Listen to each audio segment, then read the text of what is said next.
kemudian baru dikasih ke jaksa. Dan jaksanya waktu itu bolak-balik kayak ingus begitu. Saya pikir bolak-balik diuji gitu loh, bahwa itu prosedurnya telah dilakukan dengan benar. Ternyata enggak, diterima terus diteruskan ke pengadilan. Bukan cuma dipertontonkan terus kemudian itu jadi berkas lenong. Seolah-olah itu adalah skenario. Bukan, ini uji materi. Bertobatlah supaya selamat. Sehat. Ya, dia hanya manusia, bisa salah, bisa keliru. Harus bertanggung jawab terhadap seluruh tindakan. Adalah Anda yang memang versi Anda dan Anda telah setujui ini ya? Pada saat itu saya setuju. Memang akan ada berubah pada saat ini? Pada saat itu saya sangat tertekan, kondisinya berbeda. Kalau saya ditanya apakah saya benar-benar ingat letak gelas itu di mana, saya tidak bisa bilang Kalau memang Anda tertekan, kenapa ada dua versi? Anda kan bisa ikutan versi penyidik aja, nggak pernah versi Anda, nggak usah pakai versi Anda. Kok Anda bilang tertekan tapi malah Anda bersikeras dengan versi Anda? Kalau tertekan kan artinya mengikuti siapa yang keinginan si penekan. Loh, Anda sekarang berbeda kok. Oh begitu ya Pak, kalau saya bukan begitu. Oh, kalau Anda seperti apa jadinya? Kalau saya ditekan untuk mengakui kalau kamu ini berbuat sesuatu yang salah, tapi saya tidak berbuat hal itu, mana mungkin saya mengikuti dia. Tapi Anda menandatangani, didampingi oleh pengacara pada saat itu? Seingat saya, versi iya, orang lain. pada saat Anda, dengan versi Anda, sudah didampingi oleh pengacara Anda? Betul. Sudah, Anda juga sudah menandatangani berita acara itu? Sudah ya? Dan di berita acara itu juga dikatakan bahwa ini memang tidak ada tekanan dan lain sebagainya. Itu keterangan saya. Iya, itu keterangan Anda memang benar ya. Baik. Intinya dari semalam kami sudah firm. Kami firm sekali bahwa racun ya cyanida itu ada di dalam kopi dari semalam. Ada di dalam kopi. Nah, jumlahnya sekitar kurang lebihnya 3 gram. Penasehat IPW Johnson Panjaitan mengungkap, kinerja penyidik, jaksa, dan hakim dalam kasus Jessica sangat keji dan melanggar aturan. Johnson mengungkap, persidangan Jessica memang dianggap sesat karena sejak awal proses penyidikan, prosedurnya sudah tidak sesuai aturan. Kasus Jessica ini muncul bermula dari penyelidikan yang dilakukan oleh Krisnamurti, yang sudah terkesan bukan mencari kebenaran dari kematian Mirna, namun mencari bukti untuk menyudutkan dan membuat Jessica tampak bersalah. Hal ini membuat masyarakat semakin tidak percaya dengan peradilan di Indonesia. Diketahui, rata-rata penegak hukum yang menangani kasus Jessica, karir dan hartanya naik drastis usai kasus Jessica selesai. Seperti Krisnamurti yang naik pangkat dan menjabat sebagai Kepala Divisi Hubungan Internasional Polri. Jaksa Sandi, yang hartanya melonjak drastis dari 538 juta menjadi 7,6 miliar. Hakim Binsar juga menjadi sorotan karena dipromosikan menjadi hakim tinggi di Pengadilan Tinggi Jakarta. Johnson pun memaparkan bagaimana bobroknya jaksa, penyidik bahkan 15 hakim yang telah mengadili kasus Jessica dengan licik. Olah TKP ini telah dilakukan secara etik, secara benar nggak? Terutama juga karena ini polisi ngomongnya, wah sekarang ini kita harus pakai sains, ya kan? Wah, sains kalau digunakan hanya untuk membenar-benarkan dan menutup-nutupi, efeknya ya kayak begini, jadi peradilan sesat.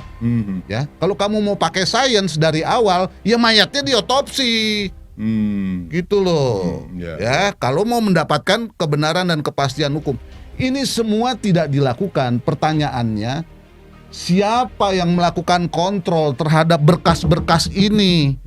Telah dilakukan secara benar, baik dari segi keilmuan maupun dari segi metodologi dan dari segi prosedur. Kalau ini tidak ada yang kontrol, maka inilah yang disalahgunakan. Kemudian berkasnya oleh kepolisian diselesaikan dan dibuat kesimpulannya sendiri. Jadi dia yang olah TKP, dia yang nyidik, dia yang menyelidik, dia yang ngumpulin datanya, kemudian dia yang menyimpulkannya sendiri, ya kan? Kemudian baru dikasih ke jaksa. Dan jaksanya waktu itu bolak-balik kayak ingus begitu. Saya pikir bolak-balik diuji gitu loh. Bahwa itu prosedurnya telah dilakukan dengan benar. Ternyata enggak, diterima terus diteruskan ke pengadilan. Di pengadilan juga begitu. Saya pikir tadinya itu juga diuji. Saya bilang kenapa itu kayak ingus? Karena yang terjadi begini. Kalau kita mau cari kebenaran material ya, yang benar nih secara etika dan secara teknis sains, semua yang kita dapat kita taruh semua di dalam berkas. Tapi fakta yang kita lihat, orang-orang yang diperiksa sebagai saksi pro justisia justru di berkas tidak ada dan tidak dimajukan sebagai saksi. Berarti kan ini ada yang diolah, ada yang dimain-mainin. Nah, siapa itu yang memainkan itu? Apakah jaksa pada waktu itu periksa itu dengan benar? Menurut saya nggak benar. Nah, dari berkas-berkas yang tadi saya katakan itu telah dilakukan tidak benar itu, diadililah. Ya kan? Dan faktanya ternyata kan kalau kita mau mendapatkan kebenaran material, semua lembar-lembar dan prosedur itu kan harus diuji di persidangan. Ya kan? Bukan cuma dipertontonkan terus kemudian itu jadi berkas lenong. Seolah-olah itu adalah skenario. Bukan, ini uji materi. Prosedur diuji. Ya, tapi bagaimana hakim mau menemukan itu kalau seluruh berkas-berkas itu dari awal sudah tidak benar? Maka mengandalkanlah keyakinan hakim. Ternyata keyakinan hakim ini juga keyakinan yang menurut saya konyol. Karena ternyata kalau saya lihat kapasitas dari hakimnya sendiri, nggak terlampau juga dia ngerti sains yang itu apa itu CCTV, apakah bisa direkayasa atau tidak. Kalau soal bedah mayat, otopsi, seharusnya dia tahu karena dia bukan hakim ece-ece, dia hakim senior, tiga-tiganya hakim senior. Saya kira seharusnya tahu, tapi kan main pencak silat semuanya, ya kan? Dan artinya ini bisa membangun opini atau keyakinan publik bahwa apa yang terjadi dalam kasus Jessica ini sebenarnya fenomena puncak gunung es. Secara umum dunia peradilan kita kurang lebih bisa seperti itu, kan ngeri kalau gitu. Iya, berarti sekarang ini ada pertempuran antara keyakinan hakim yang sudah dieksekusi dengan keyakinan publik sekarang ini, yang akhirnya menguji apakah praktek peradilan yang telah dilakukan itu benar-benar peradilan yang benar atau enggak. Ternyata peradilan sesat tuh, Mas Gigin. Nah, jangan lupa polisi itu juga berhak dilakukan apa yang namanya legal audit.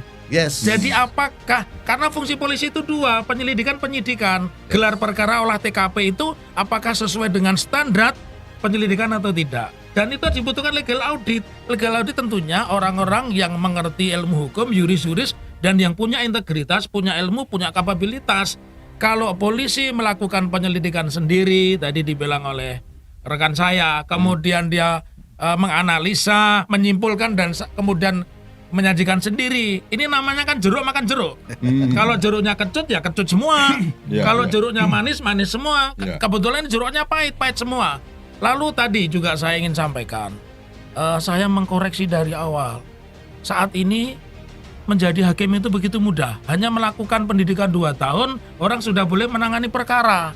Nah, sementara kalau kita lihat ya di Amerika, di Eropa, jadi jaksa dulu, jadi advokat, baru dia jadi hakim. Jadi terlalu mudah orang memegang palu. Sering diumpamakan hakim ini adalah wakil Tuhan.